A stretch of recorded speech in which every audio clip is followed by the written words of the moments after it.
नमस्कार दोस्तों, आज हम आपको सुनाने जा रहे हैं एक ऐसे सुहागरात की कहानी जिसने पूरे इलाके को हिला कर रख दिया।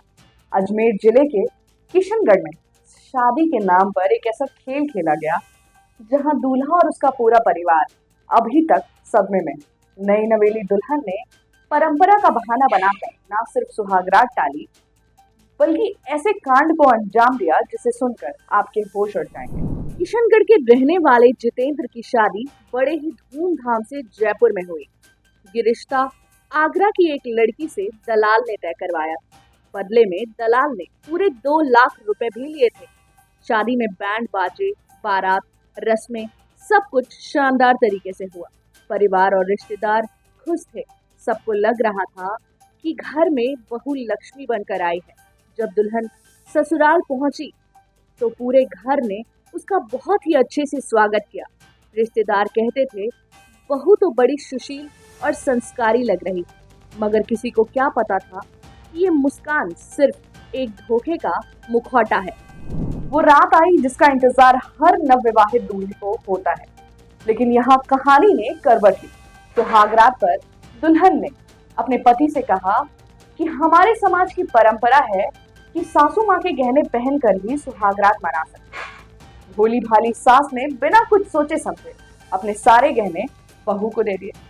फिर दुल्हन ने कहा कि हमारे यहाँ पर पहली रात पति और पत्नी एक साथ नहीं सोते। दूल्हा जितेंद्र भी मासूमियत से उसकी बात को मान लेता है और दूसरे कमरे में जाकर सो जाता है। लेकिन रात करीब 3 बजे जब जितेंद्र की नींद अचानक से खुलती है और वो पानी पीने उठता है तो दुल्हन की कमरे के ओर जाता है। दरवाजा खुला था। उसने अंदर झांका और उसकी आंखें फटी की फटी रह गई। कमरा खाली था, दुल्हन गायब थी और अलमारी से गहना और सारा सामान साफ हो चुका था। सुहागरात पर दुल्हन वो सब कुछ लूट कर भाग चुकी थी जिसे परिवार ने सालों की मेहनत से जोड़ा। जितेंद्र ने शोर मचाया, पूरा परिवार जाग गया। सास अपने गहनों के गम में रो रो कर बेहाल हो गई। परिवार के लोग पूरी रात दुल्हन को ढूंढते रहे, लेकिन उसका कोई पता नहीं चला। रातों रात खुशियों का महल ढह गया। सुबह होते ही परिवार ने मदनगंज थाने में शिकायत दर्ज करवाई। पुलिस ने मामला दर्ज कर लिया।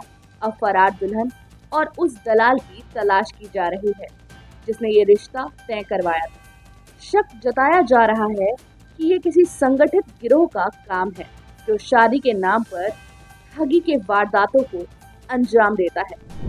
इस घटना के बाद इलाके में सनसनी मच गई है। लोग कह रहे हैं कि आजकल शादी भी एक ठगी का धंधा बन चुका है। कई लोग इसे लुटेरी दुल्हन का गिरोह का हिस्सा बता रहे हैं। पुलिस का ऐसा कहना है कि जल्द ही आरोपियों को पकड़ लिया जाएगा। सोचिए जरा, जिस रात को कोई परिवार यादगार बनाना चाहता है, वही रात इस परिवार के लिए डरावना सपना बन गई। जितेंद्र और उसका परिवार आज भी यही सोच रहा है कि क्या भरोसा करना अब भी सही है? क्या शादी जैसा पवित्र परंपरा अब लालच और धोखे का खेल बन चुकी है? ये घटना हमें एक बड़ी सीख देती है। शादी जैसे रिश्तों में भरोसे के साथ साथ सतर्कता भी बेहद जरूरी होती है, वरना सपनों के महल को किसी भी पल ढहा सकते हैं। तो दोस्तों, ये थी सुहागरात पर दुल्हन के कांड की पूरी कहानी। फिलहाल पुलिस जांच कर रही है और दूल्हा परिवार इंसाफ और उम्मीद की गुहार लगा रहा है। देखना ये होगा कि कब तक ये लुटेरी दुल्हन और उसके साथी कानून के शिकंजे में आते हैं। क्या दूल्हे के परिवार को कानून मिलता है या नहीं?